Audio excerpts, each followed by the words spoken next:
اعوذ باللہ من الشیطان الرجیم بسم اللہ الرحمن الرحیم الحمد للہ رب العالمین الرحمن الرحیم مالک یوم الدین ایاک نعبد و ایاک نستعین ایاک نعبد و ایاک نستعین ایاک نعبد و ایاک نستعین اهدنا الصراط المستقیم اهدنا الصراط المستقیم اهدنا الصراط المستقیم صراط الذین انعمت علیہم غیر المغضوب علیہم ولا الضالین آمین۔ الصلاة والسلام علی سید الانبیاء والمرسلین وعلی آلہ وصحبہ اجمعین۔ کچھ دوست جو ہیں وہ پوچھتے رہتے ہیں کہ مسجد جانے کے لیے ہم کیا کریں، تو یہ ان میں سے کچھ حضرات ان میں آج کی مجلس میں امید ہے کہ ہوں گے، تو ایک دو مختصر سی باتیں عرض کر دوں کہ یہ جو آج کل مسئلہ ہے جس کی وجہ سے ایک بہت بڑے حلقے کی طرف سے مسجد نہ جانے کو کہا جا رہا ہے، یہ کہ اب جماعت جو ہے وہ نہ صرف یہ کہ مسجد جانے پر قدرت رکھنے والے لوگوں کے لیے بھی ضروری نہیں ہے، بلکہ ضروری تو مثبت ٹرم ہے، اندیشہ ہے کہ کہیں یہ گناہ نہ ہو، تو یہ بات بالکل ٹھیک ہے۔ ان حالات میں جمعہ اور جماعت ان دونوں میں شمولیت پر اصرار کرنا وہ بہت سنگ دلی کی بات ہے، اور ہمارے ایک دوست کے بقول اس طرح کی ہٹ دھرمی سے یعنی مذہبی لبادہ اٹھا کر ہٹ دھرمی پر مبنی اقوال پیش کرنا، اس سے یہ لگتا ہے کہ مذہبی لوگوں میں انسان دوستی نہیں ہے، مذہبی لوگ بنیادی طور پر انسان دشمنی کے جذبے سے بنے ہوئے ہوتے ہیں، یہ ہمارے ایک دوست کا کہنا ہے۔ تو یہ بات ٹھیک ہے کہ میں نے آج ہی ایک دوست کی زبان سے ایک عالم کا فتویٰ سنا ہے کہ وہ اس میں انہوں نے یہ فتویٰ جاری کیا ہے اور اپنے مکتب فکر کے فالوورز کو یہ تاکید کی ہے، یہ اصرار کیا ہے کہ وہ اگر پہلے مسجد جانے میں کچھ کوتاہی کرتے تھے تو اب بالکل نہ کریں، اب پانچوں نمازیں مسجد میں پڑھیں اور صف اس طرح بنائیں کہ ایک دوسرے سے بالکل جڑ جائیں، کیونکہ حدیث شریف میں آیا ہے کہ ایک دوسرے سے جڑ کر جو صف بنائی جاتی ہے نماز کے لیے اس میں بیچ میں شیطان نہیں آ سکتا، مطلب ایک دوسرے کے ساتھ اتنے جڑ جاؤ کہ بیچ میں شیطان کے لیے جگہ نہ رہ جائے۔ تو اس سنت پر عمل کریں اور کسی کی باتوں میں نہ آئیں، کیونکہ جب عضو حدیث جڑ کر کھڑے ہونے سے شیطان کی جگہ نہیں بچتی تو یہ کورونا وائرس کیسے بیچ میں جگہ بنا سکتا ہے۔ اب یہ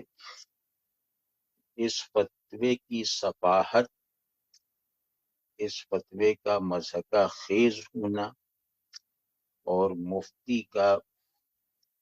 دینی ذوق اور دینی مزاج سے مکمل طور پر محروم اور عاری ہونا تو ہر ایک پر واضح ہے، لیکن اس سے بھی بڑھ کر مطلب یہ مفتی صاحب اپنے جہل کو، اپنے مزاج کو اور اپنی مضحکہ خیزی کو اگر صرف اپنے حد تک رکھتے شاید دوسرے کو اس طرف متوجہ ہونے کی کوئی لازمی ضرورت نہ رہ جاتی، لیکن یہ یہ خود اپنے مکتبہ فکر کے ایک بااثر عالم ہیں، اور پھر وہ مکتبہ فکر بھی بہت کثرت کے ساتھ موجود ہے، اور ان کی بات، ان کی آواز سنی بھی جاتی ہے اس مکتبہ فکر کے ماننے والوں میں۔ تو اس فتوے کو سن کے جو سینکڑوں لوگ مسجد کی طرف دوڑیں گے اور جس طرح کے ایڈونچرزم کا مظاہرہ کریں گے اور اپنی اپنی جانوں کو ہلاکت میں ڈالنے کا سامان کریں گے، اور جیسے اقدام خودکشی کا ارتکاب کریں گے۔ اقدام خودکشی کا کامیاب ہونا ضروری نہیں ہے، خودکشی کا اقدام اگر موت پر نہ ختم ہو تو بھی وہ اس پر وہی حکم لگے گا جو کامیاب خودکشی پر لگتا ہے۔ تو مطلب اس طرح کا فتویٰ صریحاً انسان دشمنی ہے، صریحاً دوسروں کو ہلاکت میں ڈالنا ہے، اور اس میں تکلیف دہ بات یہ ہے کہ اسے سنت بلکہ رسول اللہ صلی اللہ علیہ وسلم کی طرف سے تاکید بنا کر پیش کیا جا رہا ہے کہ اگر ان کے قول پر آدمی نہ جائے تو اپنے رسول صلی اللہ علیہ وسلم کا نام سن کر تو دوڑا ہی چلا جائے گا۔ اور ہمارے یہاں دینی علم کم ہونا عوام میں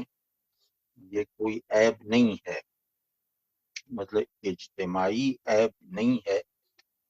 کہ کسی معاشرے کی اکثریت میں دینی علم کم ہو، لیکن عیب کی بات یہ ہے کہ ان میں دینی ذوق بھی مفقود ہو، ان کا دینی ذوق بھی بگڑا ہوا ہو۔ تو ذوق دین کا بگاڑ کسی بھی عذر سے قابل قبول نہیں ہے۔ علم میں کمی کے بہتیرے مقبول عذر ہیں، لیکن ذوق دین میں صفاحت اور گراوٹ اور بگاڑ کا کوئی ایک عذر بھی نہیں ہو سکتا۔ تو ایک ایسی آڈینس کو آپ جذباتی کر رہے ہیں جو اپنے گلٹ کو، اپنے جو احساس جرم کو دور کرنے کے لیے بہت بڑے بڑے ایڈونچرز دین کے نام پر کرنے کی عادی ہے، جو تماش بینوں کی نفسیات رکھتی ہے، اور تماش بینوں میں جو دوڑ کر لپکنے کا جذبہ ہوتا ہے، اس جذبے کو کام میں لا کر وہ دین کی طرف لپکتی ہے، مطلب دین کی طرف کہیں ہنگامی طور پہ، عارضی طور پہ، اور دیندار بننے کی فکر اور مقصود سے مکمل طور پہ خالی ہو کر وہ دین کے نام پہ کسی کام کی طرف، کسی نعرے بازی کی طرف، یا کسی جشن کی طرف، کسی رسم کی طرف لپکتی ہے، تو آپ تو گویا مطلب اس طرح کی آڈینس کو اکسا رہے ہیں اور اسے مرنے کی طرف اکسا رہے ہیں، ایک ایسی موت کی طرف اکسا رہے ہیں جو مطلب یہ کہ خودکشی کا مرادف ہے۔ تو اس میں بھائی میرا عمل بھی یہ ہے، میں نے کچھ علماء سے، قابل اعتبار علماء سے مطلب بات بھی کی ہے، ان سے مسئلے کو سمجھا بھی ہے۔ تو اس وقت جماعت مسجد نہ جانے کے قلق کے ساتھ تنہا نماز پڑھنا ممکن ہے کہ مسجد میں باجماعت نماز پڑھنے سے زیادہ مقبول ہو جائے، بس صرف ہمیں دیکھنا یہ ہے کہ مسجد نہ جا سکنے کا قلق ہمارے اندر ہونا چاہیے۔ مطلب ایک دوسرا گروہ جو ہے، جو ان کے بالکل بالمقابل ہے، وہ گروہ جو ہے وہ گویا تلا بیٹھا ہے کہ مسجدوں کو تالے لگ جائیں، اور وہ ہر طرح کی مذہبی ایکٹیویٹی پہ پابندی لگانے پر مصر ہے۔ وہ گروہ الگ طرح کا ہے، اس میں وہ لوگ بمشکل جمعے کے جمعے مسجد جاتے ہوں گے۔ میں یہاں غیر مذہبی یا منکرین دین کی بات نہیں کر رہا، تو مطلب یہ لوگ بھی دین کو مانتے ہیں اور جمعے کے نمازی ہیں۔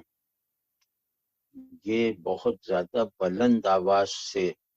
یہ سب مطالبات کر رہے ہیں، جو مطالبات صحیح ہیں، مطلب مطالبات میں کوئی خرابی مجھے نظر نہیں آتی، مطلب کوئی غلطی، لیکن یہ ان کے مطالبہ جیسے اس طرح کا ہے کہ مسجدوں کو ویران کر دو۔ ہمارا جذبہ اور ہمارا تصور یہ ہونا چاہیے کہ ہم مسجدوں کو آباد رکھنے کے لیے نمازیوں کی تعداد پر تحدید کو قبول کر رہے ہیں۔ تو اور ظاہر ہے کہ کون مطلب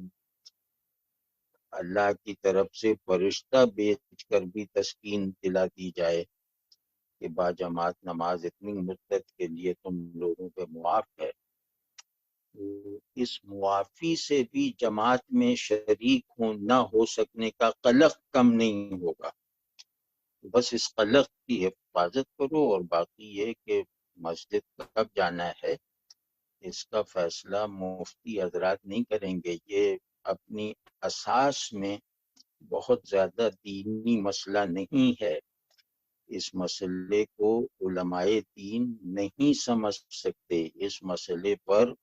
علماء دین کی رائے پرے کاہ کے برابر بھی حیثیت نہیں رکھتی کہ کورونا وائرس سے بچنے کی تدبیریں، لازمی تدابیر کیا ہیں، یہ اس فن کے ماہرین بتائیں گے، ماہرین طب بتائیں گے۔ وہ تمام ماہرین طب کا اس پر اجماع ہے کہ مجمع نہ کرو زیادہ، اور پھر یہ کہ جو ڈسٹینسنگ ہے وہ لازمی ہے۔ سر دست کورونا وائرس سے بچاؤ کا یہی ایک آزمودہ مجرب طریقہ ان لوگوں کو ملا ہے جو اس مرض کو سمجھتے ہیں اور جن میں اس مرض کا علاج ڈھونڈنے کی صلاحیت ہے، جن سے اس مرض کے علاج کی توقع ہے۔ مجھے کسی مفتی صاحب سے تھوڑی توقع ہے کہ وہ اس مرض کا علاج نکال دیں گے، یا مفتی صاحب یا کسی پروفیسر صاحب، کسی سے بھی نہیں ہے نا توقع۔ توقع ہے تو اس شعبے کے ماہرین سے ہے، محققین سے ہے۔ تو وہ لوگ اگر اس مرض کے بارے میں کچھ احتیاطیں لازمی کر رہے ہیں، کچھ احتیاطیں لازم کر رہے ہیں، تو یہ بہت ضروری ہے کہ ان احتیاطوں کو ملحوظ رکھا جائے۔ اور پھر یہ کہ شاید یہ بندش جو آ گئی ہے یہ ہماری ایک عادت کا ازالہ کر دے۔ وہ عادت یہ ہے کہ ہم نے رفتہ رفتہ مذہب کو، عبادات کو محض اجتماعی ایکٹیویٹی بنا لیا ہے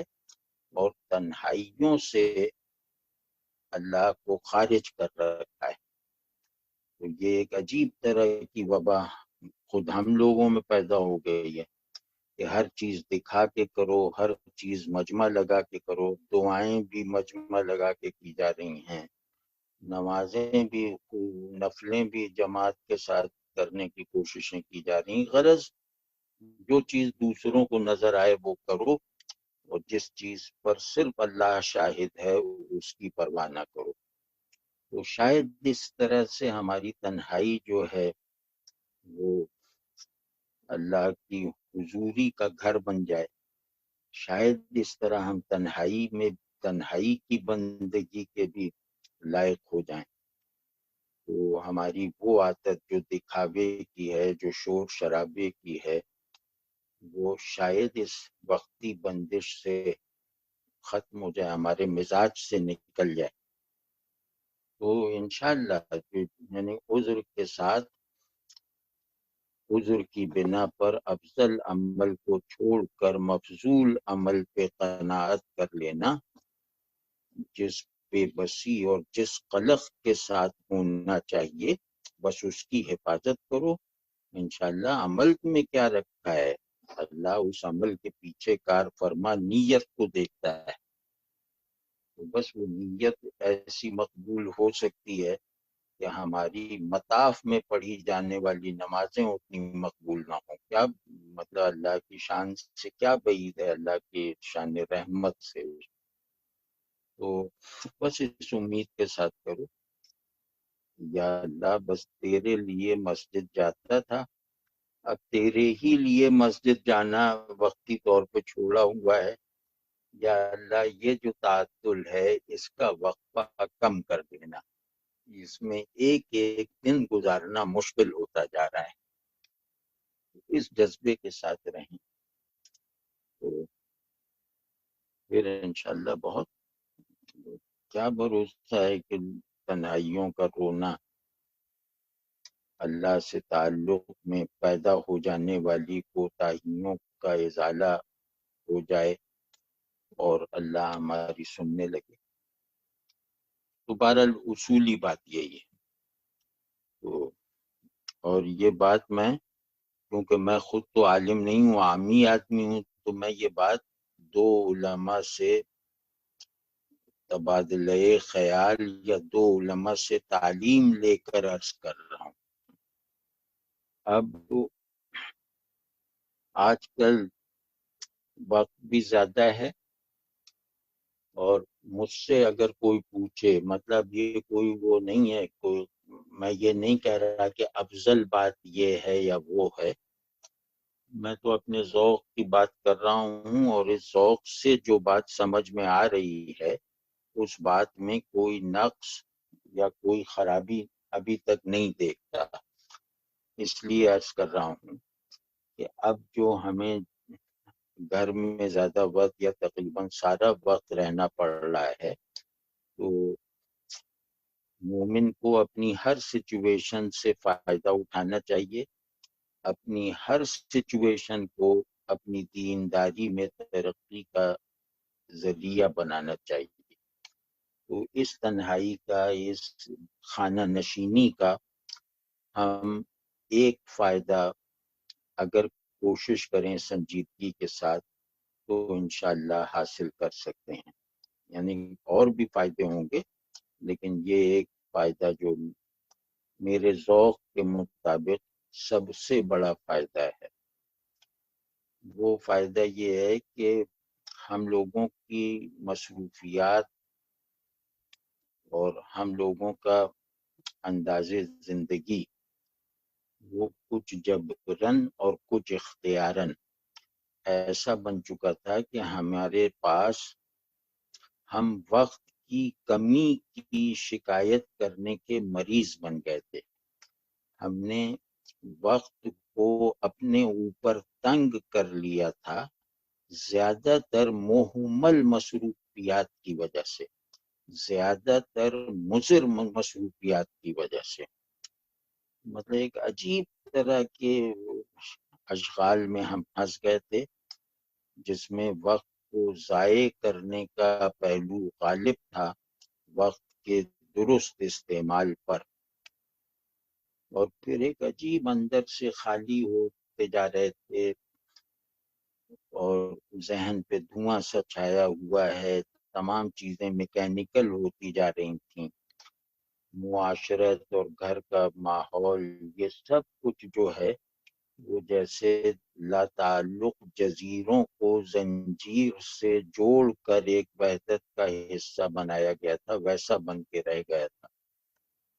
تو ہمیں مطلب لوگوں کے بارے میں، اپنے قریبی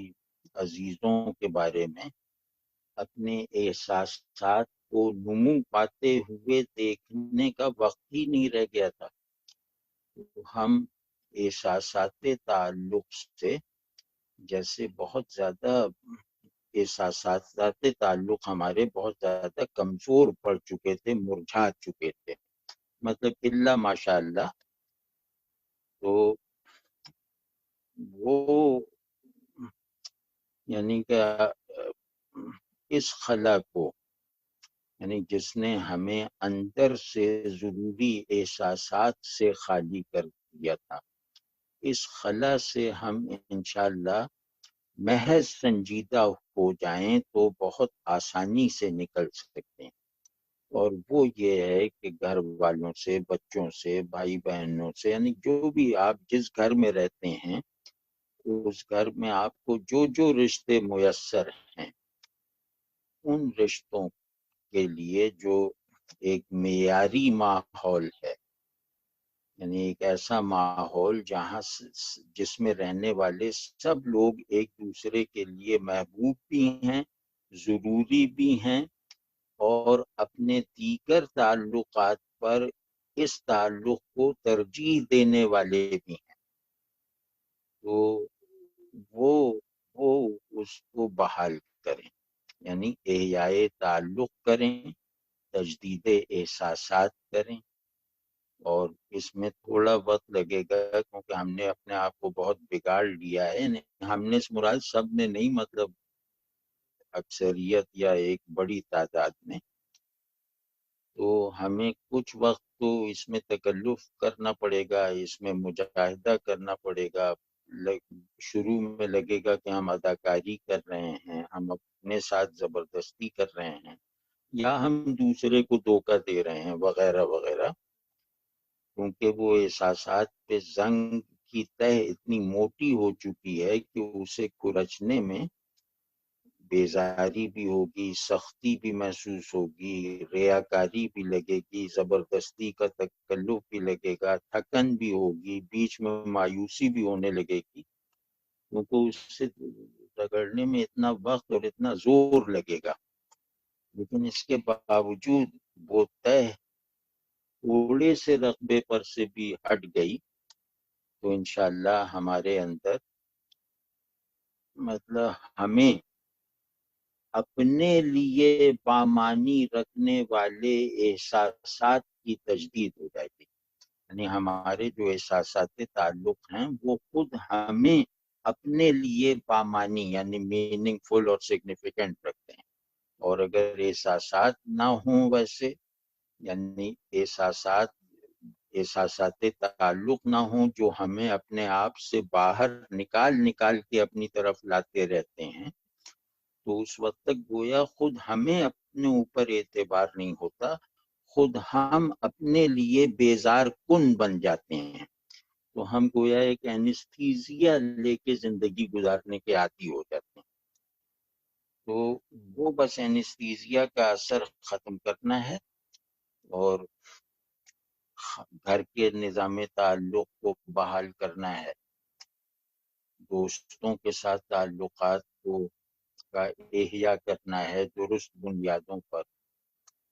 اور یہ سب اس لیے کرنا ہے کہ ان سب میں کوتاہی اور پسماندگی کی وجہ سے، ان سب میں غفلت کی وجہ سے ہمارا اللہ سے تعلق بامانی نہیں رہ گیا، ہمارا اللہ سے تعلق پروڈکٹیو نہیں رہ گیا،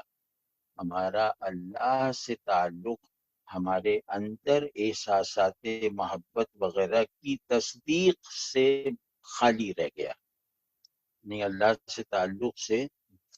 سے جڑے ہوئے احساسات ہمارے اندر نہیں رہ گئے ہیں۔ تو اس کا بڑا سبب یہ ہے کہ ہم نے معاشرتی وجود ہونے کے تقاضے پورے نہیں کیے، اور معاشرتی وجود یعنی لوگوں کے ساتھ ایک زندہ ماحول تعلق میں رہنا،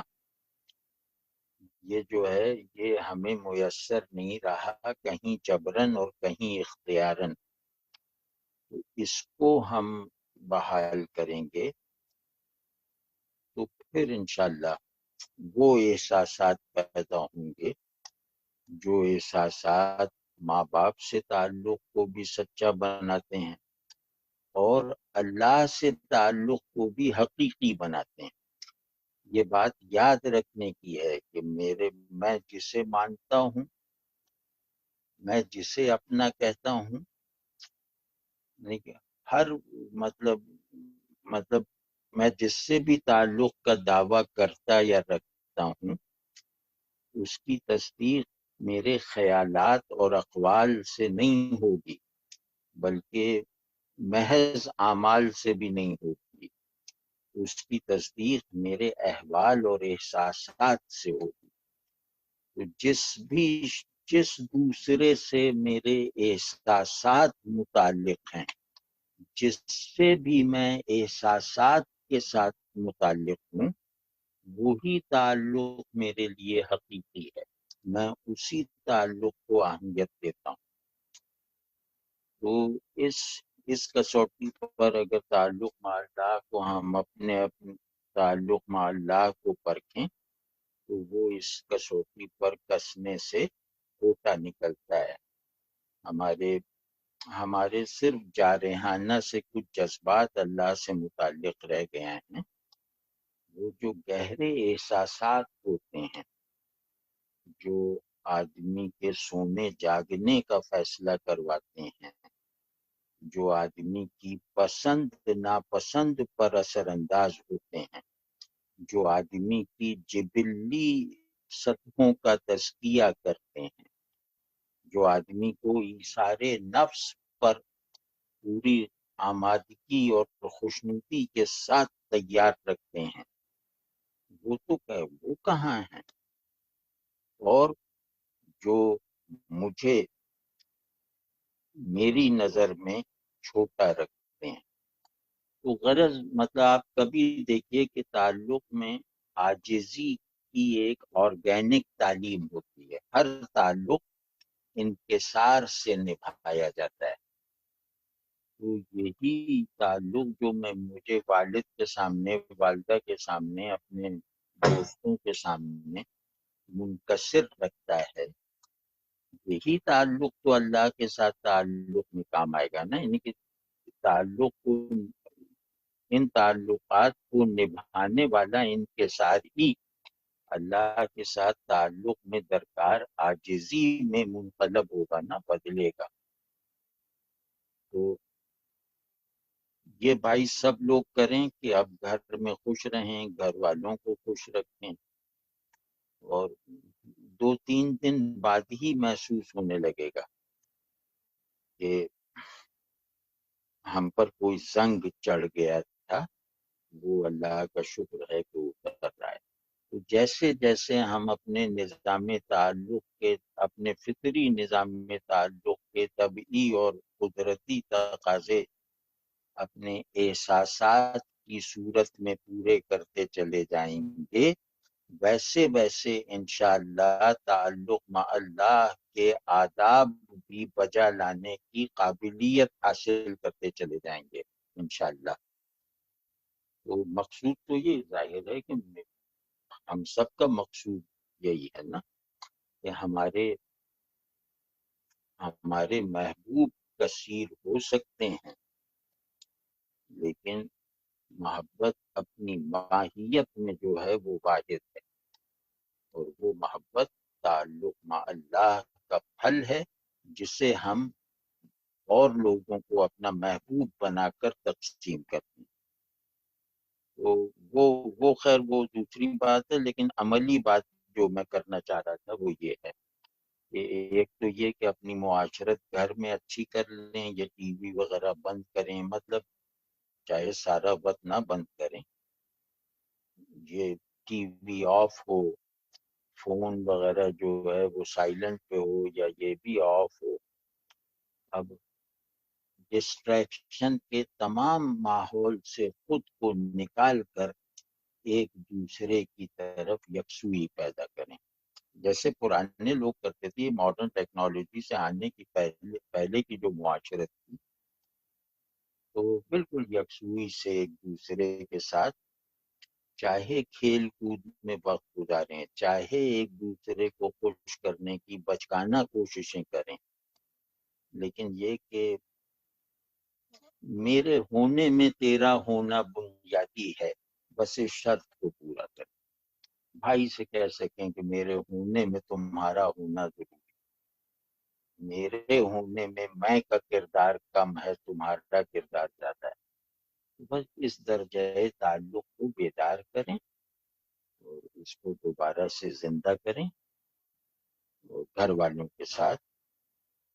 اور اسی طرح جیسے فون پہ رابطہ کر کے دوستوں کے ساتھ وغیرہ وغیرہ، اور پھر اسی سلیم اور صحیح اور ٹھیک انسانی معاشرت کے ماحول میں بیچ بیچ میں تنہائی اختیار کر کے اللہ کے ساتھ تعلق کے لیے درکار احساسات کی بیداری کا مجاہدہ اور کوشش اور اہتمام کر، پھر انشاءاللہ یہ وقت بہت ہی جلدی انشاءاللہ، اب رمضان ایک ہفتے کے فاصلے پہ ہے، رمضان سے پہلے پہلے امید ہے کہ آ جائے گا کہ ہم گویا کہہ سکیں گے کہ ہماری محبت بھی اللہ کے لیے ہے، ہماری عداوت بھی اللہ کے لیے۔ تو اس دین کا سب سے بڑا نفسیاتی آئیڈیل ہے، اس دین کا سب سے بڑا نفسیاتی آئیڈیل یہی ہے کہ الحب للہ والبغض للہ۔ تو اس طرح اللہ نے چاہا تو اس نیت کی برکت سے، ہمارے کرنے نہ کرنے سے کیا ہوتا ہے، محض اس نیت کی برکت سے ہم اپنے اپنے مطلب اس ہمارے اندر اصول تعلق میں جو ایک کامل خلا پیدا ہو گیا ہے، اس سے خود کو نکالنے میں اور اپنے متعلقین کو نکالنے میں کامیابی حاصل کر سکتے ہیں انشاءاللہ۔ تو یہ ضرور کیجیے گا، خوش خوش وقت گزاریے، اللہ ہماری خوشی پہ خوش ہوتا ہے،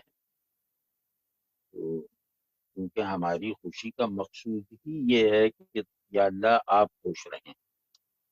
سب سے بڑی خوشی یہی ہے نا کہ اللہ خوش رہے۔ تو اس اصل ذوق پر، اس ذوق تعلق پر کھڑے رہ کر بس خوش رہا کرو۔ تو خوش رہنا گویا اللہ کو خوش رکھنے کی کوشش ہے۔ تو کچھ جو ہے وہ مسجد وغیرہ کا بھی ذکر آیا، وہ جماعت اور جمعہ وغیرہ چھوٹا ہوا یا بڑی مشکل ہے بہت، کیا کریں۔ تو بس اس کو یاد کر رہے ہیں کہ کبھی مسجد چلے جاتے تھے، ٹوٹے پھوٹے گرتے پڑتے، تو اب وہ بھی نہیں جا رہے، تو اب ہو سکتا ہے، امید ہے کہ پہلے تو گر پڑ کے جاتے تھے، ہو سکتا ہے اب یہ مصیبت چلے تو لپک کے دوڑ کے شوق سے جایا کریں۔ بس اللہ خیر رکھے، اللہ خیر رکھے، اللہ حال کو بھی خیر کو رکھے اور مستقبل کو بھی خیر کو رکھے۔ تو بہرحال وہ مسجد وغیرہ کا ذکر آیا تو اس میں جو ہے وہ کچھ باتیں کرنا چاہ رہا تھا۔ یہ کچھ معمولات ہیں، جیسے کچھ معمولات تو آج کے حالات میں شاید نہ ہو سکیں، لیکن کچھ ایسے ہیں جو آج کے حالات میں زیادہ خوبی کے ساتھ، زیادہ سنجیدگی کے ساتھ اور زیادہ کامیابی کے ساتھ ہو سکتے ہیں، وہ میں عرض کرنے چاہ رہا ہوں۔ تو یہ بات جیسے بارہا کہہ چکا ہوں، کیونکہ یہ ہمارے یعنی مجھ ایسے لوگوں کا جو ٹوٹا پھوٹا تصور دین ہوتا ہے، یہ اس کی بنیاد ہے، یعنی اس تصور کی تشکیل جن بنیادی فکروں اور ججمنٹس میں ہوتی ہے، ان میں سے ایک یہ ہے کہ ذوق عبادت اور حسن معاشرت، یہ دو چیزیں جو ہیں یہ دین کے کا بہت بنیادی، دین کے بہت بنیادی تقاضے ہیں، اور یہ نہ ہوں تو دینداری کا بھی کوئی اعتبار نہیں رہ جاتا۔ ذوق عبادت کا مطلب ہے اللہ سے تعلق کا حق ادا کرنا، اور حسن معاشرت سے یہ مراد ہے، حسن معاشرت یہ ہے کہ بندوں سے تعلق کے حقوق اس اخلاقی اور عملی معیار پر پورے کرنا جو شرعی بھی ہیں اور فطری بھی۔ ذوق عبادت حاصل کرنے کے لیے کچھ معمولات کو مضبوطی اور ثابت قدمی کے ساتھ اختیار کرنا ضروری ہے۔ تو مطلب ثابت قدمی مطلب اس پہ اصرار کر کے کہہ رہا ہوں، کیونکہ وقتی جذبات اور ڈھیلے ڈالے ارادے کے ساتھ بندگی بلکہ انسانیت کی یہ روح اپنے اندر پیدا نہیں کی جا سکتی. یعنی انسان ہونے کا یہ مطلب اپنے اندر نہیں پیدا کیا جا سکتا. یہ بات ہم سب جانتے ہیں کہ ایک کام اللہ کے لیے شروع کرنا اور پھر غفلت، سستی اور پھر اسے غفلت اور سستی اور بدشوقی کی نظر کر دینا اللہ کو ناراض کرنے کے برابر. اس سے بہتر ہے کہ وہ کام اگر فرض اور واجب نہیں ہے تو شروع ہی نہ کیا جائے، جیسے کہ حدیث میں بھی ہے. تو تاہم ان دونوں مقاصد کو باطنی اور عملی سطح پر حاصل کرنا، یعنی ذوق عبادت اور حسن معاشرت کو، چونکہ دین پر ہونے اور دین پر چلنے کے لیے ضروری ہے، اس لیے ہم کہہ سکتے ہیں کہ ان کے حصول کی، انہیں حاصل کرنے کی کوشش واجب ہے. اور یہ وجوب بھی، یہ نیسیسٹی بھی ایسی ہے جو وجوب عملی سے زیادہ ہے، کیونکہ اسے پورا کیے بغیر ہمارا سچا مسلمان ہونا بنیادی طور پر معتبر نہیں رہتا. مطلب یہ کہ جو اللہ کو اور اللہ کے رسول صلی اللہ علیہ وسلم کو ماننے کی طرح مانتا ہے، وہ ذوق عبادت اور حسن معاشرت سے خالی اور غافل ہو ہی نہیں سکتا. تو اس پہلو سے کچھ معمولات عرض کرنا چاہتا ہوں. اور یہ جو معمولات ہیں یہ اپنی جگہ ظاہر ہے کہ نفلی ہی ہیں، لیکن ان کی افادیت تجربے سے ثابت ہونے کی وجہ سے ان کے اندر ایک اہمیت ضرور پیدا ہو گئی ہے. لیکن اس سے پہلے یہ معمول ابھی بتاتے ہیں، اس سے پہلے یہ سمجھ لینا چاہیے کہ ذوق عبادت جو ہے وہ مختصراً یہ ہے. یہ میں چاہتا ہوں کہ جیسے زور سے کہا جائے کہ ذوق عبادت اختصار کے ساتھ کہیں تو یہ ہے کہ ہم عبادت سے باہر ہوں تو عبادت کی کشش ہر کشش پر غالب رہے، اور عبادت کے اندر ہوں تو کیفیت احسان حاوی رہے. یعنی عبادت کے باہر شوق اور عبادت کے اندر حضوری.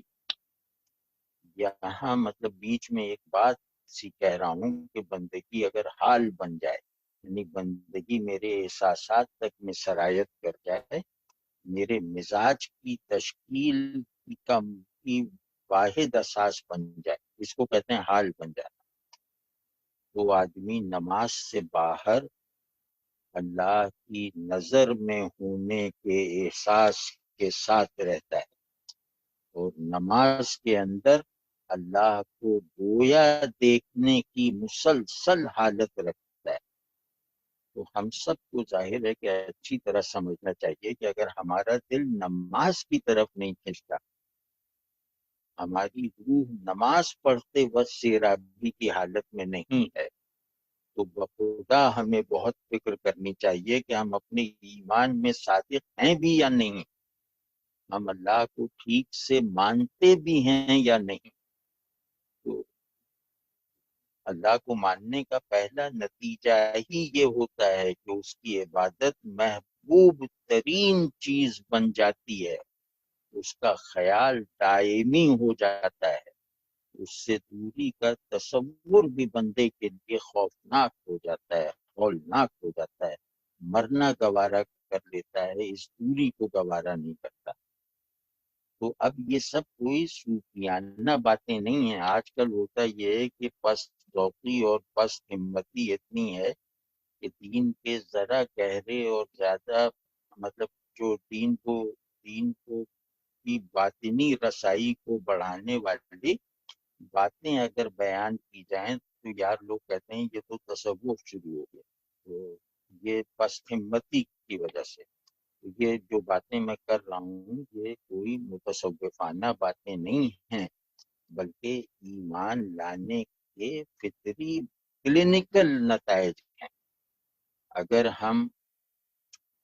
اس کی یاد میں، اس کی اطاعت میں اور اس کے حضور میں رہنے کو اپنی زندگی اور تمام خیالات و اعمال کا واحد مدار بنانے میں کامیاب نہیں ہے، تو یہ سمجھ لینا چاہیے کہ مومن ہونے کی قانونی شرط ابھی پوری نہیں ہو رہی۔ اور اس بات کو مطلب صوفیانہ بھی نہ سمجھا جائے اور کوئی آئیڈیالزم بھی نہ کہا جائے۔ ہماری مثال اللہ ماشاء اللہ ان پرندوں کی سی ہے جنہیں زمین کی محبت نے جکڑ لیا اور چونٹی بنا کر رکھ دیا۔ اب کوئی خدا کا بندہ آ کر پر کھولنے اور آسمان کی طرف اڑان بھرنے کی دعوت دیتا ہے تو اس کی بات سننے کے بجائے اس بیچارے پر رومانویت وغیرہ کی پھپتی کسی جاتی ہے۔ مطلب ایک عجیب طرح کا منیملسٹک تصور دین بن چکا ہے کہ جیسے اقبال نے کہا تھا نا، خود بدلتے نہیں قرآن کو بدل دیتے ہیں۔ تو دین یا کوئی بھی جو بائنڈنگ آئیڈیا اور عقیدہ ہوتا ہے اس کا تقاضا ہی یہ ہے کہ اس کے مخاطب بنو خود کو تبدیلی کی زمین اور نیت اور قصد پر رکھ کر۔ تو جو آدمی دین کا مخاطب تو بن جاتا ہے لیکن تبدیلی کے لیے نہیں بنتا، اپنے آپ کو بدلنے کے لیے نہیں بنتا، وہ تو اللہ کی کتاب بھی ایسے پڑھ رہا ہے جیسے مولوں کا کوئی پلے پڑھ رہا ہے۔ تو بہرحال جیسا کہ ایک حدیث میں آیا ہے جس کا تقریباً مفہوم یہ ہے، اس سے ملتا جلتا ہے انشاءاللہ، کہ مومن مسجد سے نکلتا ہے مگر دل مسجد ہی میں چھوڑ آتا ہے، یہ ہے ذوق عبادت۔ اور اس بات کو میں کوئی دب کے یا شرما کے کیسے کہوں، یہ رسول اللہ صلی اللہ علیہ وسلم نے فرمائی، یہ ہے ذوق عبادت، یہ ہے جذبہ بندگی، اور یہ ہے اپنی حقیقت کو بیدار رکھنا۔ آپ سمجھ رہے ہیں نا کہ بندگی جو ہے وہ ہماری حقیقت ہے، بندگی ہمارا کوئی لباس یا کوئی نقاب یا کوئی ماسک تھوڑی ہے، یہ ہماری حقیقت ہے، یا تو یہ پوری ہوگی یا پوری نہیں ہوگی۔ اور اللہ کی رضا کا حصول، یعنی جیسا آج کے نا بندگی ہماری حقیقت ہے اور اللہ کی رضا کا حصول ہماری غایت ہے۔ تو اپنی حقیقت سے دوری اور اپنے مقصود سے غفلت ظاہر ہے کہ ہمارے دعوی ایمان و اسلام کو مطلب بہت زیادہ قابل اعتبار نہیں رہنے دیتی۔ تو اس دوری اور غفلت سے بچنے کے لیے ایک نفسیات کی ضرورت ہے جو کہ ذوق عبادت ہے، اور اس نفسیات کے ساتھ ایک مجموعی ارادے کی بھی حاجت ہے جو کہ عزم اطاعت ہے۔ یعنی اللہ سے تعلق کے یہ دو پہلو دیکھیے، مطلب اس پہ غور کیجئے، اور اگر اتفاق ہو تو اس کو مطلب ہر قیمت پر حاصل کرنا ہے کہ ایک جہت تعلق ہے ذوق عبادت سے ہاتھ آتی ہے، اور دوسری شرط تعلق عزم اطاعت سے پوری ہوتی ہے۔ تو لیکن فی الوقت ہمارا موضوع ذوق عبادت ہے، تو اب اسی ذوق عبادت پر فوکس کرتے ہوئے اسے حاصل کرنے کے لیے ایک نہایت ہلکا سا معمول عرض کر رہا ہوں، کوئی بھی کر سکتا ہے۔ اور سچی بات یہ ہے بھائی، میں کسی سے کچھ عرض کرتا ہوں، کوئی مشورہ دیتا ہوں، تو اگر وہ میرے عمل میں ہو نا تو میں قسماً یہ کہہ سکتا ہوں اور حتماً یہ یقین رکھتا ہوں کہ یہ دنیا کا ہر آدمی کر سکتا ہے، لیکن جو کام مجھ ایسا ناکارہ اور نالائق کر سکتا ہے وہ ہر آدمی کر سکتا ہے۔ اس لیے ذرا زور لگا کے کہتا ہوں، تھوڑا تیقن سے کہتا ہوں، تھوڑی ضد سی بھی کر کے کہتا ہوں تو یہ بالکل ہلکا سا معمول ہے، یعنی خود میرے لیے بہت ہلکا سا ہے، تو آپ کے لیے تو بالکل ہی یہ ریشم کا ٹکڑا ہوگا۔ تو جس پر وہ لوگ بھی عمل کر سکتے ہیں جو میری طرح کمزور اور کاہل ہیں۔ تو اس معمول کے 3 حصے ہیں، یہ ذرا سا میری درخواست ہے کہ اس کو ذرا دھیان سے سنیں۔ تو ایک ہے تنہائی میں کم از کم 2 رکعت لمبی نماز، دوسرا ہے صبح کی تلاوت، جس میں ناغہ بہت مجبوری سے آئے تو آئے ورنہ نہ آئے۔ اور تیسرا رسول اللہ صلی اللہ علیہ وسلم کے جو آپ صلی اللہ علیہ وسلم نے جو اذکار اور دعائیں تعلیم فرمائی ہیں ان کی پابندی۔ ان تینوں کو معمول بنا کر انشاءاللہ بہت قوی امید ہے کہ ہم ذوق عبادت کی طلب میں اتنے سچے ضرور ہو جائیں گے کہ اللہ اسے پورا کر دے۔ تو ان نشستوں میں بارہا یہ بات لگتا ہے ایک تکیہ کلام کی طرح ہوتی آئی ہے کہ اللہ کو راضی کرنے اور راضی رکھنے کی طلب اگر سچی ہو تو پوری ضرور ہوتی ہے۔ تو تنہائی میں بہرحال لمبی نماز پڑھنے کو معمول بنانا چاہیے، چاہے 2 رکعت ہو مگر حاضر دماغی اور حتی المقدور طوالت کے ساتھ ہو۔ اب مجھ ایسے لوگ ہیں جن کو لمبی صورتیں نہیں آتی تو وہ 1 رکعت میں کئی صورتیں پڑھ ڈالیں، مطلب قیام لمبا کر لیں۔ اصل میں مجھ ایسے لوگوں کو قیام لمبا کرنے میں مشکل پیش آ سکتی ہے، تو اس کا طریقہ یہ ہے کہ بس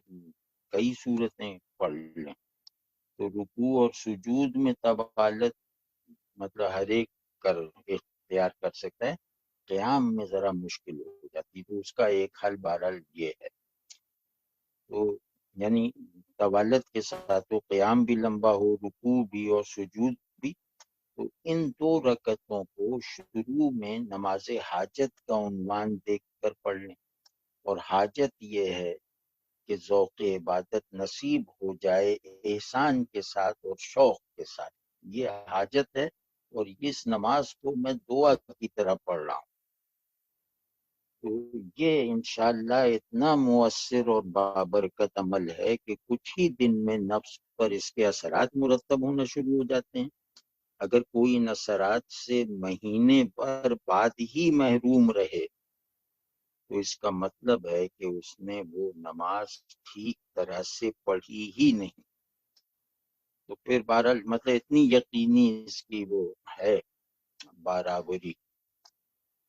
تو پھر اسی معمول کو، اسی 2 رکعت کو اپنی سہولت کے مطابق تہجد میں بھی بدلا جا سکتا ہے۔ تو 2 رکعتوں سے شروع ہونے والا یہ معمول اگر تہجد میں ڈل جائے تو آپ خود ہی سوچیے کہ کیا کہنے۔ تو تہجد جو ہے، اب ظاہر ہے کہ وہ مطلب تہجد ایسی نماز ہے کہ ہمیں ذہن کہتا ہے کہ یہ نفل ہے، دل نفل نہیں مانتا۔ آپ سمجھ مطلب اس بات کو کوئی اور مفہوم نہ دیں، مطلب یہ ایسی نفل ہے کہ جو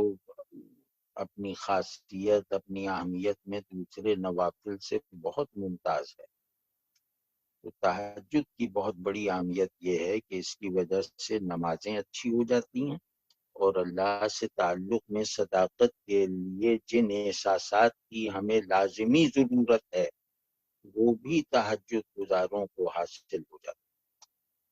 ہے۔ تو سمجھ گئے نا، تہجد کا معمول اگر افضل وقت میں اچھی طرح سے نبھایا جائے، یعنی آدھی رات کے بعد سو ایک نیند لے کر پھر تہجد پڑھی جائے، یہ افضل وقت میں افضل ادائی ہے۔ تو اگر افضل وقت میں اچھی طرح سے تہجد پڑھ لی جائے تو نفس کی غفلت اور امارگی پر قابو پانے کے لیے جو قوت درکار ہے وہ میسر آ جاتی ہے،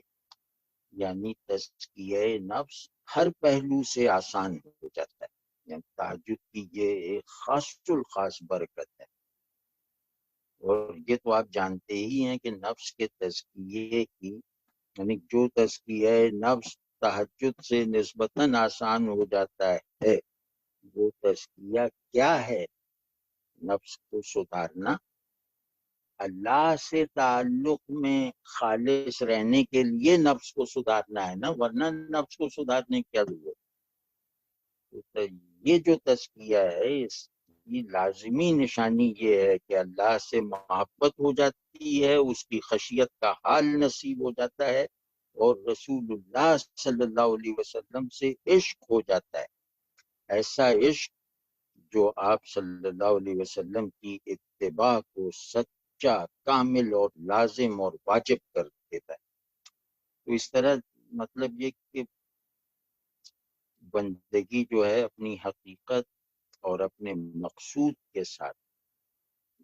یعنی اللہ سے محبت بھی ہو، اللہ کی خشیت بھی نصیب ہو،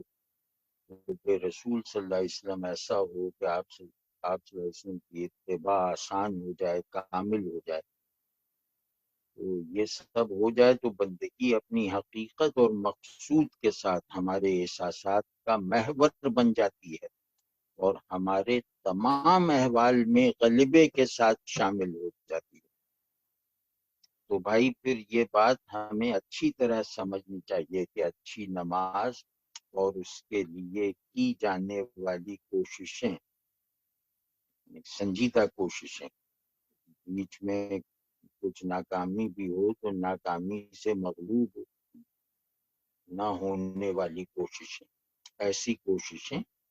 تزکیہ نفس کے عمل بلکہ منصوبے کی بنیاد ہیں۔ یعنی تزکیے کا کام شروع بھی نہیں ہو سکتا اگر بندہ اپنی نماز کو اچھا کرنے کی کوشش نہ کرے اور اس کوشش کو اپنی اصلاح کی ہر کاوش پر مقدم نہ رکھے۔ یہ نہ ہو کہ آج کل کے ماڈرنسٹوں کی طرح اخلاق کی ایک معاشرتی تعبیر کر لی ہے اور عبادات وغیرہ کو، اللہ سے تعلق کے آئیڈیل کو بالکل فراموش، غیر اہم اور بے کشش بنا کے رکھ دیا۔ یہ نہیں، یہ دجل ہے۔ یعنی اللہ کے بغیر اچھائی جو ہے وہ زیادہ خطرناک ہوتی ہے۔ خیر یہ بات پھر کبھی کریں گے۔ شیطان کا اصل ہتھیار اس کا نماز پڑھوانا ہے، نماز چھڑوانا نہیں ہے۔ لیکن خیر یہ ایک الگ موضوع۔ تو بہرحال یہی نیت کر کے، یعنی اللہ سے محبت اور خشیت کے حصول کی نیت کر کے اگر ہم تنہائی میں 2 رکعتیں پڑھنا شروع کر دیں تو اللہ کے فضل سے قوی امید ہے کہ ہماری دونوں طرح کی ضرورتیں، ایک تہجد گزاری کی توفیق نصیب ہو جائے گی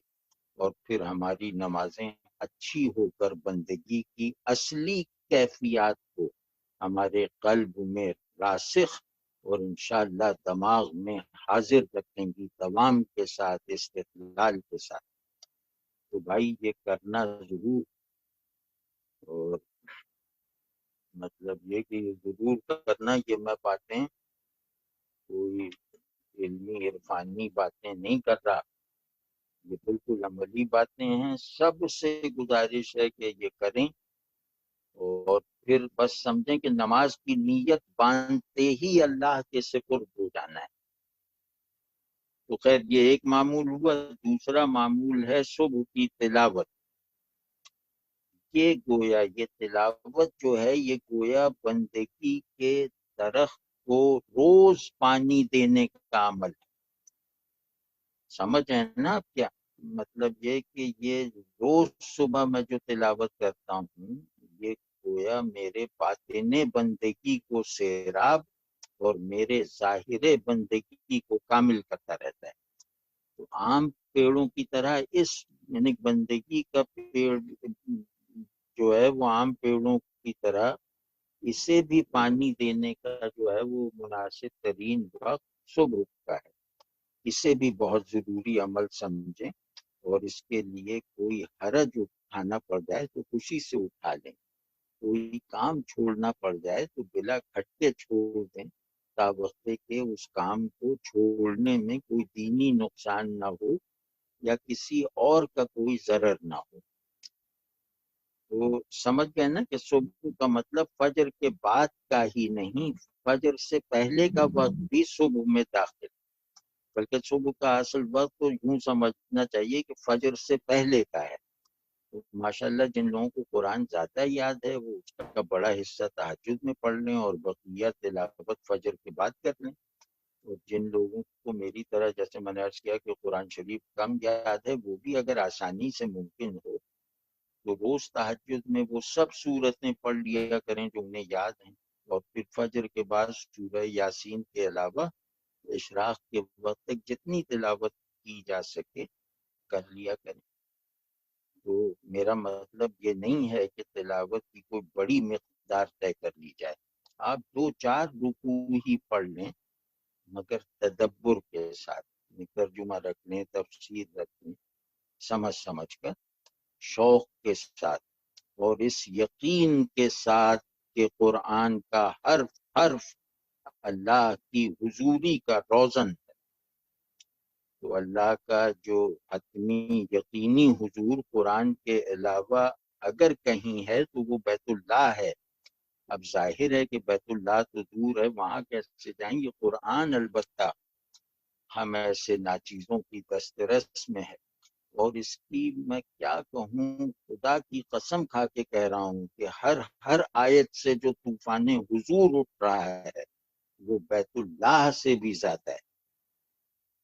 کیونکہ بیت اللہ کے حروف یعنی اینٹیں اللہ کے رسول علیہ السلام نے رکھی تھیں، جبکہ اس کتاب کے حروف یعنی بلڈنگ بلاکس بھی اللہ ہی کے ہیں، یعنی قرآن بھی ان معنوں میں اللہ کا گھر ہے، مگر اس کی تمام اینٹیں اللہ ہی نے رکھی ہیں، کسی اور نے نہیں۔ تو بھائی روز قرآن کو کھولا کرو، باب حضور کی طرح، لوح تقدیر کی طرح۔ یہ کتاب مجھے صرف بتاتی نہیں بلکہ ایک طرح سے دکھا دیتی ہے، سجھا دیتی ہے، سامنے لے آتی ہے کہ یہ ہے تمہارا معبود اور یہ ہے تمہاری حقیقت۔ گویا اس سے بڑے علم کی، سب سے بڑے تجربے کی حیثیت سے روزانہ تجدید ہوتی رہتی ہے۔ آپ سمجھ رہے ہیں نا، سب سے بڑا علم یہی ہے نا کہ خدا یہ ہے، میری حقیقت یہ ہے، یہ علم میں آگے تو سب سے بڑا علم ہے۔ تو اس سب سے بڑے علم کی ایمپیریسائزیشن، یہ سب سے بڑا علم ہمارا سب سے بڑا تجربہ بنتا رہتا ہے، اور اس عمل کی روزانہ تجدید ہوتی رہتی ہے، ترقی کے ساتھ اور نئے احوال کے ساتھ اور نئے افکار کے ساتھ۔ تو اگر ہمت ہے تو تلاوت کا عمل دیگر اوقات میں بھی کر لیا کریں، خصوصاً رات میں سونے سے پہلے۔ تو یہ تو 2 ہو گئے۔ تیسرا عمل ہے رسول اللہ صلی اللہ علیہ وسلم کے بتائے ہوئے معمولات ذکر کا اہتمام، اس پر مداومت۔ آپ صلی اللہ علیہ وسلم نے، سبھی جانتے ہیں کہ مختلف اوقات اور مواقع کے لیے دعائیں تعلیم فرمائی ہیں، کئی اذکار سکھائے ہیں کہ فلاں وقت یہ ذکر کر لیا کرو، فلاں موقع پر یہ دعا کر لیا کرو۔ تو یہ ساری تفصیل کسی بھی کتاب میں دیکھی جا سکتی ہے، حصن حسین میں دیکھ لیجئے، امام ابن تیمیہ کی بھی ایک کتاب ہے اس میں دیکھ، یا کسی عالم سے پوچھ لیجئے، یہ معروف چیزیں ہیں۔ پھر اس معمول کو سیکھ کر، محفوظ کر کے، یاد کر کے یا نوٹ کر کے جیب میں رکھیں اور اس کی پابندی کریں، اور اصل معمول تو بس یہی ہے، مطلب جو یہ 3 عرض کیے ہیں بس یہی ہے، نفل اور تلاوت اسی معمول کا حصہ ہے۔ تو بھائی ان 3 معمولات کو بخوبی نبھا جانا الحمدللہ اتنا سہل، اتنا ہلکا اور سبک ہے، یہ ہر شخص کر سکتا ہے، اور میں بھی کرنا چاہوں تو کر سکتا ہوں، کوئی بہانہ نہیں بنا سکتا۔ تو اب اس کے بعد ایک عمل ایسا ہے جو ہم روز کرتے ہیں، رات دن میں بار بار کرتے ہیں، یعنی دعا۔ دعا جو ہے بھائی وہ غائب دماغی سے، غیر سنجیدگی سے، خود غرضی کے جذبے سے، دنیا طلبی کے لیے، صرف دنیا طلبی کے لیے نہ مانگا کرے۔ مطلب خود غرض آدمی کی کوئی دعا نہیں، غیر سنجیدہ آدمی کی کوئی دعا نہیں، غائب دماغ کی کوئی دعا نہیں، اور دنیا طلب کی، یعنی محض دنیا طلب کی کوئی دعا نہیں۔ دعا میں دوسروں کو، خصوصاً رسول اللہ صلی اللہ علیہ وسلم کی امت کو، ساری انسانیت کو شریک رکھو، بلکہ انسانیت ہی کیا بھائی، کسی جانور کو بھی تکلیف میں دیکھو یا کسی پیڑ کو بھی کٹتا یا اجڑتا دیکھو تو بھی دل پر وہ اثر ضرور ہونا چاہیے جو دعا پر اکساتا ہے۔ تو اسی طرح امت کے مفاد کو ذاتی مفاد پر فوقیت دینے کی عادت ہونی چاہیے، اور دوسروں کے فائدے کو اپنی ضرورت پر ترجیح دینے کا مزاج ہونا چاہیے، اور دن میں کم از کم ایک مرتبہ ایسی دعا کرو جو طویل ہوا کرے۔ تو باقی کیونکہ ہم لوگ شروع سے ساتھ بیٹھتے ہیں، تو دعا پر ایک مجلس میں میں نے کچھ مہینے پہلے بہت تفصیل سے عرض کیا تھا، تو امید ہے اس کی ضروری باتیں کچھ لوگوں کو محفوظ رہ گئی ہوں گی۔ تو اب تفصیل میں نہیں جاتے، بس یہ کہ دعا کی بڑی اہمیت یہ ہے کہ اس میں جو خرابی اور کمزوری پائی جائے گی وہ تمام عبادات کو متاثر کرے گی۔ اس کے علاوہ اچھی دعا کو اچھی طرح کرنا اگر میری عادت نہ بنے تو مجھے احوال نصیب نہیں ہوں، مجھے احساسات نصیب نہیں ہوں گے، مطلب میری بندگی سے میچ کرنے والے احساسات نصیب نہیں ہوں گے۔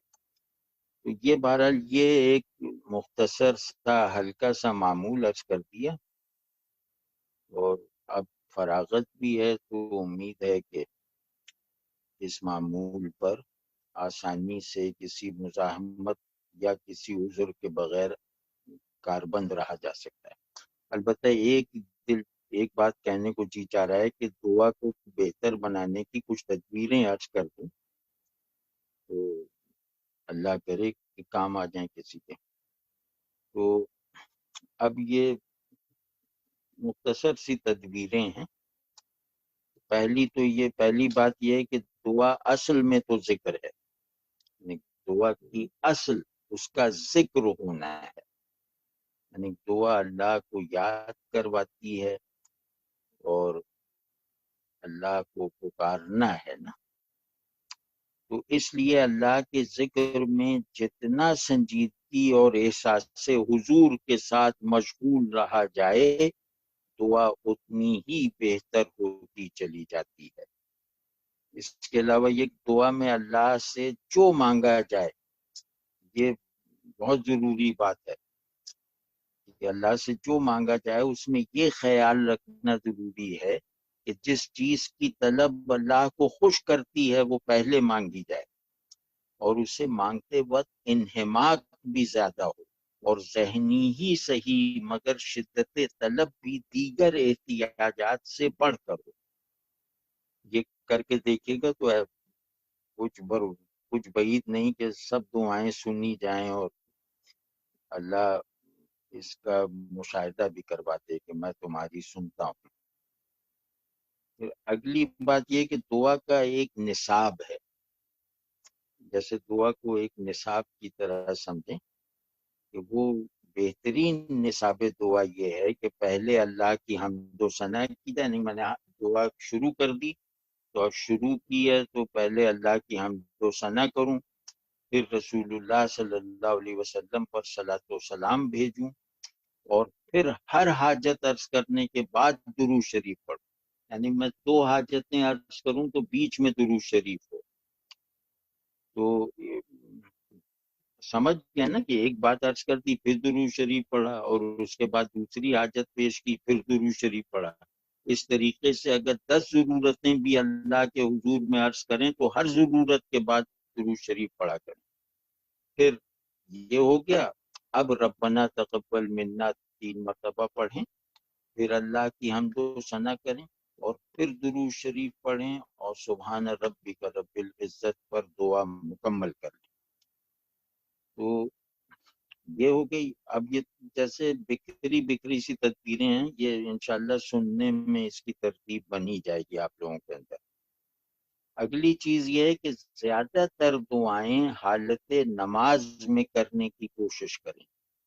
یعنی نماز کے دوران میں تحیات کے بعد کبھی کبھی دیر تک دعائیں پڑھنے کا معمول بنانا چاہیے، اور دعا اور نماز کی نسبت کو سمجھنے اور اس پر عمل کرنے کے لیے کسی مستند کتاب میں بہرحال یہ دیکھ لیں کہ رسول اللہ صلی اللہ علیہ وسلم نماز اور خصوصاً نوافل کس طرح ادا فرمایا کرتے تھے، اور اس میں کیا پڑھا کرتے تھے، اور اس میں کیسے دعائیں کیا کرتے تھے، کن مواقع پہ دعاؤں کو لمبا کیا کرتے تھے۔ تو کسی بھی کتاب میں انشاءاللہ مل جائیں گی، تو اس کو سیکھیے اور اسے عمل میں لائیے۔ تو اور اہم دعا، جس دعا کو میں اہمیت دے رہا ہوں، جو میری زیادہ بڑی ضرورت ہے، جو مجھے زیادہ حالت اضطرار میں رکھتی ہے، وہ اگر سجدے میں کی جائے تو اس سے اللہ کا وہ حضور حاصل ہوتا ہے اور ایسا قرب محسوس ہوتا ہے جو اکثر دعاؤں کی قبولیت سے بھی زیادہ قیمتی ہے۔ یعنی دعا جو اللہ کے قرب میں لے جائے، وہ دعا ایک فرمائش کے طور پر پوری ہو جائے تو اس کا فرمائش کی حیثیت سے پورا ہو جانا اس حضور سے احساس قرب سے کمتر ہے جو اس دعا کے کی برکت سے مجھے نصیب۔ تو ایک یاد اور بات ہے کہ مطلب اضطرار یعنی بے بسی اور اشتیاق، مطلب جو چیز مانگ رہا ہوں اس کی طلب اور شوق زیادہ ہو، تو اس کے لیے نماز حاجت پڑھ لینی چاہیے۔ یہ دعا کے بہترین اور مسنون طریقوں میں سے ایک ہے۔ تو ایک دو اور باتیں، ہاں، کہ دعا میں وسیلہ بھی دینا چاہیے۔ یہ ایک بات میں ذرا سا کہہ رہا ہوں، اس سے توقع یہ رکھتا ہوں کہ کچھ غلط فہمیاں شاید ختم ہو جائیں۔ دعا میں وسیلہ بھی دینا چاہیے اللہ کو۔ وسیلہ کیا مطلب کہ جیسے یا اللہ آپ کو اپنے تمام اسماء و صفات کا واسطہ، ان کا بھی جو ہمیں معلوم ہے، ان کا بھی جو ہمیں معلوم نہیں، جو ان کا بھی جو صرف آپ کے خاص فرشتوں اور خاص بندوں کو معلوم ہے، ان اسماء و صفات کا بھی جو صرف رسول اکرم صلی اللہ علیہ وسلم کو معلوم، اور ان اسماء و صفات کا بھی جو آپ کے سوا کسی کو معلوم نہیں، میں ان سب کا وسیلہ دیتا ہوں کہ میری دعا قبول فرمائے۔ تو یہ بہترین وسیلہ ہے۔ وسیلہ کہتے ہیں اللہ کو خوش کرنے والا تحفہ پیش کر کے اپنی غرض عرض کرنا۔ تو یہ جو ہے یہ اللہ کی جناب میں پیش کیا جانے والا ظاہر ہے بہترین تحفہ ہے، اور یہ وسیلہ رسول اللہ صلی اللہ علیہ وسلم دیا کرتے تھے۔ جو میں نے ابھی جو باتیں کہی ہیں، یہ وسیلہ جس طرح دیا ہے، یہ آپ صلی اللہ علیہ وسلم ہی سے عکس کر کے دیا ہے۔ تو بہتر ہوگا کہ آپ صلی اللہ علیہ وسلم کے کلمات توسل یاد کر لیے جائیں، اور جب تک یاد نہیں ہوتے تو اپنی زبان میں ہی یہ باتیں کہہ دیا کیجیے۔ اور اس کے بعد سب سے بڑا اور مؤثر وسیلہ اللہ تبارک و تعالی کے رسول صلی اللہ علیہ رسول آخر صلی اللہ علیہ وسلم کا ہے۔ اس وسیلہ عظمیٰ کی کچھ صورتیں عرض کرتا ہوں۔ یا اللہ آپ کو اپنی اس محبت کا واسطہ جو آپ کو اپنے آخری رسول صلی اللہ علیہ وسلم سے ہے، کہ میری یہ دعا قبول فرما لیجیے۔ یا اللہ آپ کو اپنے رسول صلی اللہ علیہ وسلم کی خاتمیت کا واسطہ، ان کی رسالت کا واسطہ، ان کی مطلب خدا داد، ان کی رحمت للعالمینی جو آپ ہی نے عطا فرمائی ہے، اس کا واسطہ، اور ان کے تمام مکارم و فضائل کا واسطہ جو انہیں آپ نے عطا فرمایا۔ یہ بہترین وسیلہ ہے کہ میری یہ دعا قبول فرما لیجیے۔ پھر قرآن کا وسیلہ بہت ہی عظیم وسیلہ ہے کہ یا اللہ آپ کو اپنی کتاب کا اور اس میں رکھی گئی رحمت، ہدایت، برکت اور شفاعت کا واسطہ، تو ان وسیلوں کے علاوہ، ان عظیم وسیلوں کے علاوہ اپنی نیکیوں کا بھی واسطہ دیا جا سکتا ہے۔ اپنی نیکیوں کو وسیلہ بنانے کی جو اجازت دی گئی ہے وہ آپ سب کو معلوم ہی ہے۔ تو اس اجازت میں غالباً ایک حکمت یہ ہے کہ اپنی نیکیوں کی قبولیت کا امکان بڑھ جاتا ہے، اور اس کے ساتھ ہی ہمارے نفس میں بھی نیکی کی طرف رغبت خود بخود بڑھتی چلی جاتی ہے۔ ظاہر ہے کہ یہ بہت بڑے فوائد ہیں، اس لیے دعا میں اپنی نیکیوں کو بھی وسیلہ بناتے رہنا چاہیے، اپنے آپ کو یقیناً نیک سمجھے بغیر۔ تو اپنی نیکیوں سے مطلب یہ انہیں وسیلہ بنانے، اپنی نیکیوں سے توسل کرنے کا ایک فائدہ یہ بھی ہے کہ پھر ان نیکیوں کو بہتر سے بہتر بناتے رہنے کا شوق پیدا ہو جاتا ہے، اور نفس کے اندر جو ہے وہ ان کی مزاحمت کمزور پڑ جاتی ہے۔ ظاہر ہے جس چیز کو اللہ کے حضور میں وسیلہ بنا کر پیش کرنا ہے اسے آدمی اچھے سے اچھا بناتے رہنے کی کوششوں ہی میں تو رہے گا۔ اور ضرورت سچی ہو تو ضرورت مند، مطلب آپ سمجھ رہے ہیں نا، ضرورت واقعی ہو، سچی ہو، اللہ کی پسندیدہ ہو، تو ضرورت مند اپنے وسیلے میں کسی کمزوری کو، کسی رکھنے کو، کسی بدصورتی کو اپنے بس بھر نہیں آنے دے گا۔ اور بھی بہت سی باتیں ہیں دعا کو بہتر بنانے کے لیے، کیونکہ دعا کی بہتری اللہ سے تعلق کی عمارت کا سنگ بنیاد ہے۔ تو اس کو بہت سنجیدگی سے اور پوری صفائی سے دیکھنا چاہیے کہ میری دعا کی کیا حالت ہے، میری دعا کا کانٹینٹ کیا ہے، اور اس کی حالت کیا ہے۔ اور یہ کیونکہ دعا بہت ہی ایک معجزاتی تاثیر رکھتی ہے، یعنی مطلب یہ آپ ہر آدمی کے تجربے میں جو چاہے وہ دیکھ سکتا ہے کہ دعا میں اللہ کے یقینی حضور میں ہونے کا احساس بالکل نیچرل ہے، اس میں کسی تکلف کی ضرورت نہیں۔ تو اس احساس حضوری کو نماز وغیرہ کی طرح دعا میں بھی برقرار رکھنا چاہیے، بلکہ اسے دعا کی شرط سمجھنا چاہیے۔ اس لیے عرض کر رہا تھا کہ دعا غائب دماغی اور میکینیکل انداز سے کرنا، مطلب ڈرنا چاہیے کہ کہیں اللہ کو ناراض نہ کر دے، یعنی مجھ سے مانگ بھی رہا ہے اور اس بے دلی اور بے حسی کے ساتھ مانگ رہا ہے، کیسا بے ادب آدمی۔ تو اسی طرح مطلب ہر آدمی کو یہ فکر ہوتی ہے کہ اس کی دعائیں قبول ہوں، اور خاص طور پہ وہ دعائیں تو ضرور ہی قبول ہوں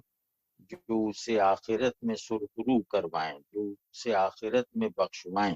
جو اسے آخرت میں قابل مغفرت بنائیں۔ تو اس پہلو سے اگر دیکھیں تو جس آدمی کے معمول میں درود شریف کی کثرت ہوگی اس کی دعا انشاءاللہ زیادہ قبول ہوگی۔ اب ہمارے یہاں ایک عجیب سی فضا پھیل گئی ہے کہ رسول اللہ صلی اللہ، خیر اس کا ایک سبب بھی ہے کہ ہم نے رسول اللہ صلی اللہ علیہ وسلم سے محبت کو اتنا بازاری بنا دیا، اتنا ولگرائز کر دیا کہ بعض سکھا اور سنجیدہ اور باوقار قسم کے لوگ اب گویا رسول اللہ صلی اللہ علیہ وسلم کے ساتھ تعلق کے حسی مظاہر اور اثرات سے ڈرنے لگے۔ تو اب اس طرح کی باتیں ہونے لگیں جنہیں دیکھا نہیں ان سے محبت حسی کیسے ہوگی۔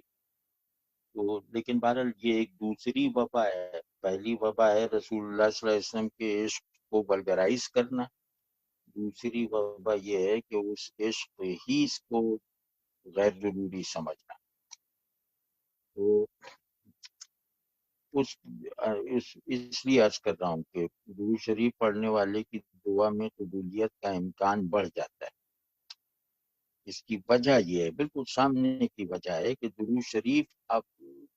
سب سے بڑی دعا، سب سے مبارک، سب سے افضل سب سے زیادہ نوبل کانٹینٹ رکھنے والی دعا ہے، سب سے زیادہ عظیم مقصد رکھنے والی دعا ہے، رب سلم علی محمد، رب صلی علی محمد۔ تو درود شریف افضل دعا ہے، اور پھر یہ کہ یہ واحد دعا ہے جو جس کا حکم بعد میں دیا گیا، قبول پہلے کیا گیا، یعنی یہ دعا مقبول پہلے ہے اور اس کا حکم ہمیں بعد میں دیا گیا، یہ پہلے ہی سے مقبول دعا ہے۔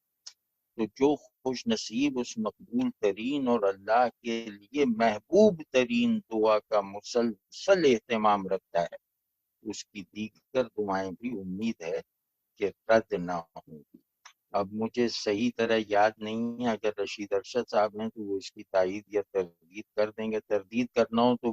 بتا دیجیے گا، اور تائید خاموشی سے بھی ہو جائے گی۔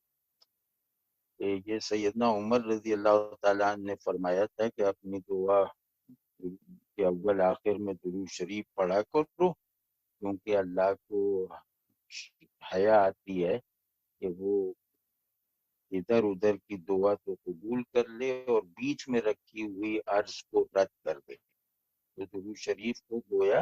قبولیت دعا کا سبب بتایا ہے سیدنا عمر رضی اللہ تعالیٰ عنہ۔ تو خیر، تو درود شریف سے نسبت میسر آ جائے تو بندہ احتیاج اللہ کا محفوظ ترین اور کامل ترین حال حاصل کر لیتا ہے۔ تو سمجھ گئے نا کہ مستجاب الدعوات بننا ہے، کون نہیں چاہتا کہ وہ مستجاب الدعوات نہ بنے؟ تو سب مستجاب الدعوات بننا چاہتے ہیں، کیوں مستجاب الدعوات خود غرضی کے ساتھ نہیں کہ جو مانگا مل جائے، بلکہ کہ جو کہوں اللہ سن لے اور اللہ میری بات خوش ہو کے سنے۔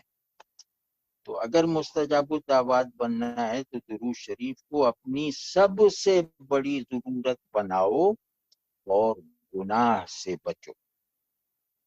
تو اسی طرح مطلب درود شریف کی یہ شان ہے، یہ بھی حدیث سے ثابت ہے انشاءاللہ کہ دعا میں کبھی کبھی صرف درود شریف ہی پڑھ لیا کریں۔ اسی طرح نماز میں بھی ایک مرتبہ کے بجائے کبھی کبھی 3 5 7 مرتبہ بھی اتحیات کے بعد درود شریف پڑھ لیا جائے تو اس سے ظاہر ہے دعا اور نماز دونوں کی کوالٹی بڑھ جاتی ہے۔ تو اب ایک چیز جو عملاً صحیح صورت میں نہیں رہ گئی، وہ اس لیے نہیں رہ گئی کہ اس کے پیچھے تصور پوری طرح درست نہیں ہے۔ تو اس کو پیش نظر رکھ کے، یعنی مروج اور متداول غلطی یا کوتاہی کو پیش نظر رکھ کے عرض کر رہا ہوں کہ دعا محض مانگنا نہیں ہے، دعا صرف استعانت نہیں ہے، عبادت بھی ہے۔ تو اس کا عبادت ہونا دعا کرتے وقت دل و دماغ میں، طبیعت میں حاضر رہنا چاہیے۔ پھر اگر ضرورت پوری نہیں بھی ہوتی تو بھی قلب مطمئن رہتا ہے کہ میں نے اللہ کو خوش کرنے والا ایک کام کیا ہے، اور ظاہر ہے کہ اللہ راضی ہو جائے تو پھر بھلا کون سی حاجت تشنہ تکمیل رہ سکتی ہے؟ پھر حاجتوں پہ وہ اصرار ہی نہیں رہ جاتا کہ ضرور پوری ہو۔ تو بھائی اللہ کو خوش کرنے کے لیے،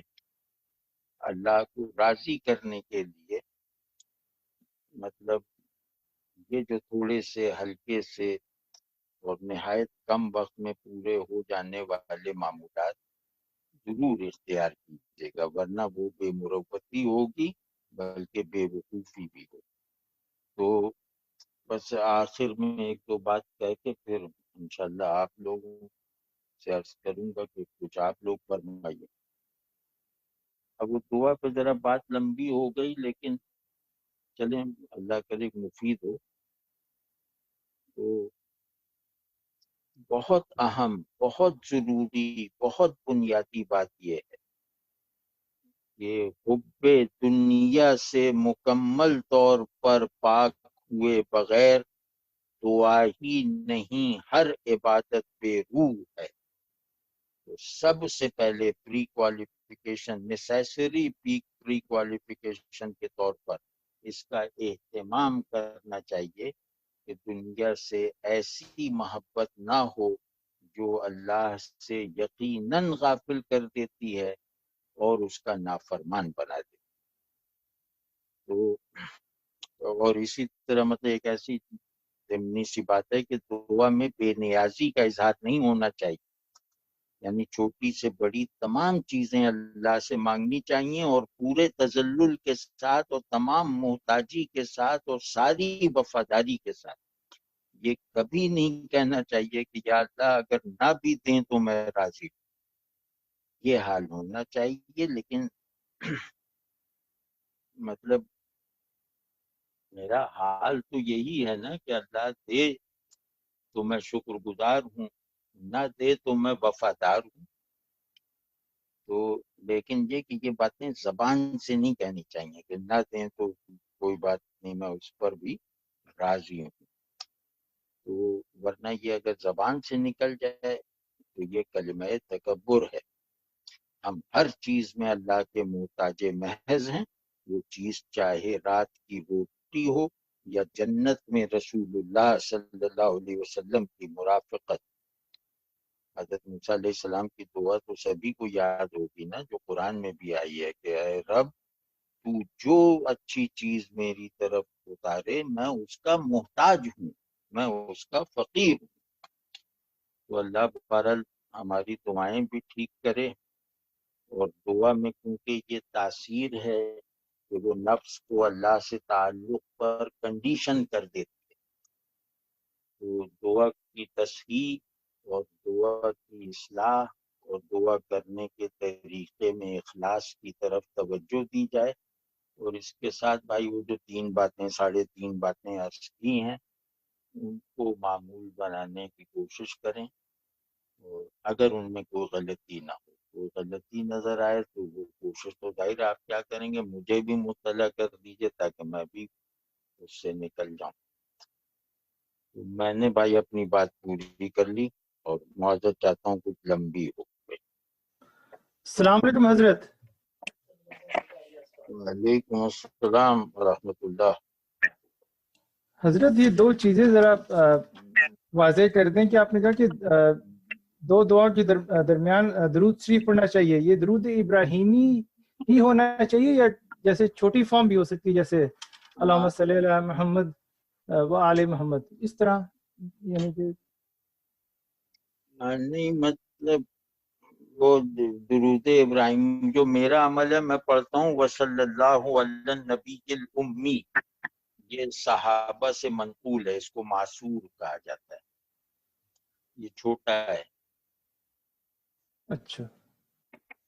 یا ایک اور نسبتاً مختصر درود شریف ہے جو امام بخاری نے اپنی کتاب ادب المفرد میں لکھا ہے، روایت کیا ہے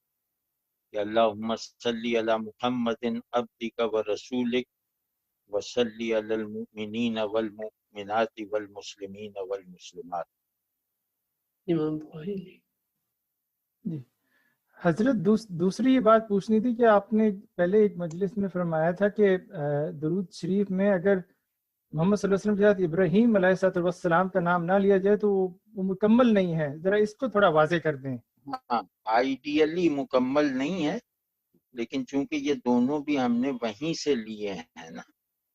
ورنہ آپ صلی اللہ علیہ وسلم نے میرے علم کی حد تک درود شریف کے جو صیغے اپنی زبان مبارک سے تلقین فرمائے ہیں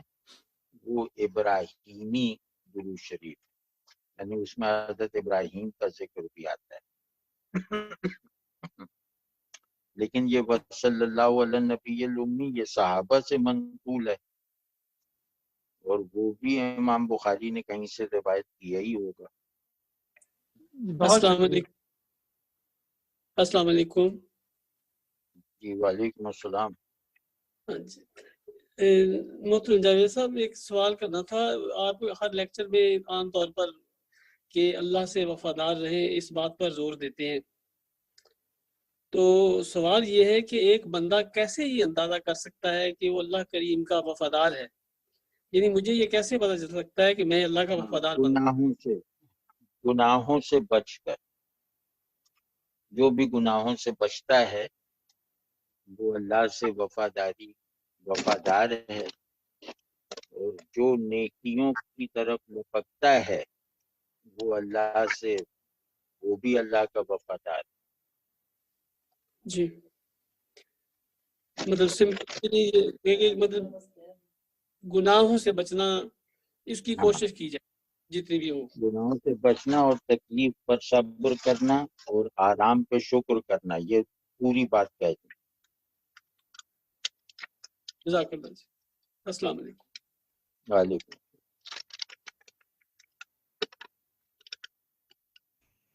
وعلیکم السلام ورحمۃ اللہ وبرکاتہ۔